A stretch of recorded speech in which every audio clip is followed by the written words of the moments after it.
ये देखिए मेरे हाथ में क्या है। ये आज हम लोग जैसा आप देख रहे हैं कि विराम चिन्ह क्या लिखा है, विराम चिन्ह। तो विराम चिन्ह को आज हम लोग पढ़ेंगे इसकी सहायता से, ठीक है। यहाँ देखिए, यहाँ सभी विराम चिन्ह का एक चार्ट है। ये इसमें सभी विराम चिन्ह के बारे में, इसको नजदीक से दिखाओ। और सभी विराम चिन्ह सब कोई देख पा रहे हैं इसको? सब कोई को दिखाई दे रहा है पीछे? सभी चिन्ह दिखाई दे रहा है। अब हम लोग इस सभी चिन्हों के प्रयोग के बारे में बारी बारी से जानेंगे कि किन चिन्हों का प्रयोग हम कहाँ करते हैं, ठीक है। तो सबसे पहले यहाँ हम देख पा रहे हैं क्या लिखा है, ये पूर्ण विराम। पूर्ण विराम क्या है? पूर्ण विराम। तो पूर्ण विराम क्या है और पूर्ण विराम का प्रयोग कहाँ हम करते हैं, इसके बारे में पहले हम लोग जानेंगे। पूर्ण विराम क्या है, इसका प्रयोग जो है, देखिए हमने यहाँ बोर्ड पर भी लिखा है कि हम बोलते पढ़ते लिखते समय, हम बोलते समय या पढ़ते समय या लिखते समय वाक्य खत्म होने के बाद विराम देते हैं। विराम का अर्थ क्या होता है?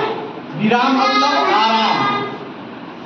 विराम मतलब आराम। तो यहाँ दिया है पूर्ण विराम, और पूर्ण माने पूरा, पूर्ण माने पूरा विराम, मतलब पूर्ण रूप से, पूरा रूप से वहां रुक जाना है, ठीक है, कंप्लीट रुकना है वहां।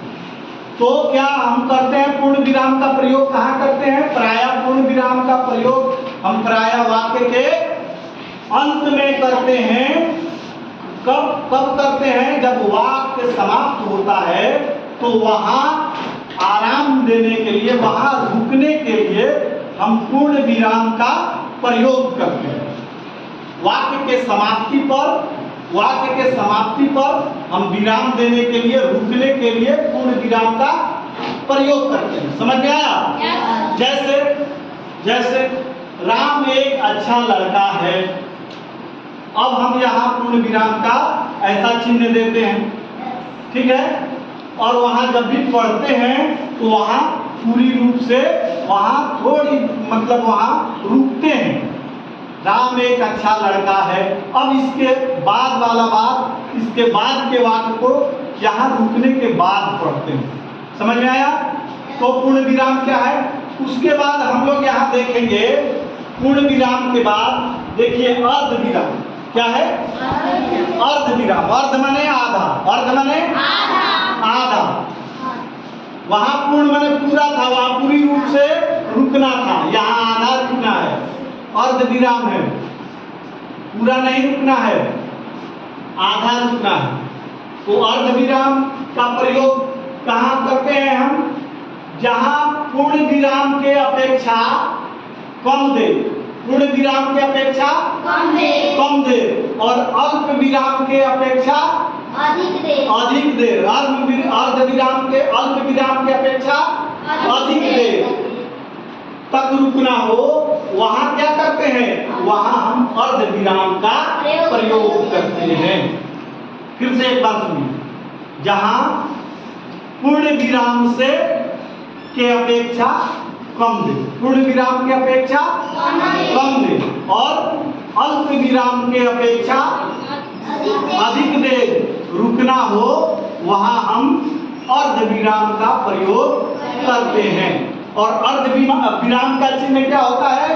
अर्ध विराम का चिन्ह देखिए, यहाँ ऊपर एक बिंदु देंगे और उसके ठीक सामने नीचे हम कॉमा दे देंगे, ठीक है।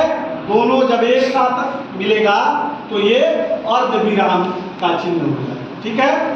अर्ध विराम का चिन्ह कैसे होता है, समझ में आया? अर्ध विराम का प्रयोग कहाँ करते हैं, समझ में आया? अब देखिए, अब हम लोग जानेंगे अल्प विराम। अल्प विराम, अल्प विराम क्या है? देखिए, ये था पूर्ण विराम माने पूरी तरह से रुकना, ये है अर्ध विराम मतलब आधा रुकना। इससे इससे कम और इससे ज्यादा यहाँ रुकते हैं। ठीक है, अब ये क्या है? अल्प। अल्प माने थोड़ा, अल्प माने थोड़ा, अल्प माने या थोड़ी देर के लिए बस रुकना है। ठीक है, यहाँ थोड़ी देर के लिए रुकना है, अल्प विराम। ठीक है, अल्प विराम का ये होता है, इसको कॉमा भी कहते हैं। क्या कहते हैं? अंग्रेजी में इसको कॉमा कहते हैं। अंग्रेजी में सब कोई देखिए, यहाँ अल्प विराम का चिन्ह क्या है? कॉमा। और इसको अंग्रेजी में कॉमा कहते हैं, ये ऐसा चिन्ह दे देते हैं। और अल्प विराम का प्रयोग कहाँ हम लोग करते हैं कि जब किसी वाक्य को पूरा करने के लिए, जब किसी वाक्य को पूरा करने के लिए पूर्ण विराम के पहले, पूर्ण विराम से पहले कम समय के लिए रुकना पड़े, पूर्ण विराम से पहले कम समय के लिए रुकना पड़े, तो वहां हम अल्प विराम का प्रयोग करते हैं। समझ में आई बात? नहीं है? समझ में आया सबको कि अल्प विराम का प्रयोग कहाँ करते हैं? एक बार और सुनिए। जब किसी वाक्य को पूरा करने के लिए, जब किसी वाक्य को पूरा करने के लिए पूर्ण विराम से पहले, पूर्ण विराम से पहले, पूर्ण विराम से पहले कम समय के लिए, अभी बताया ना, अल्प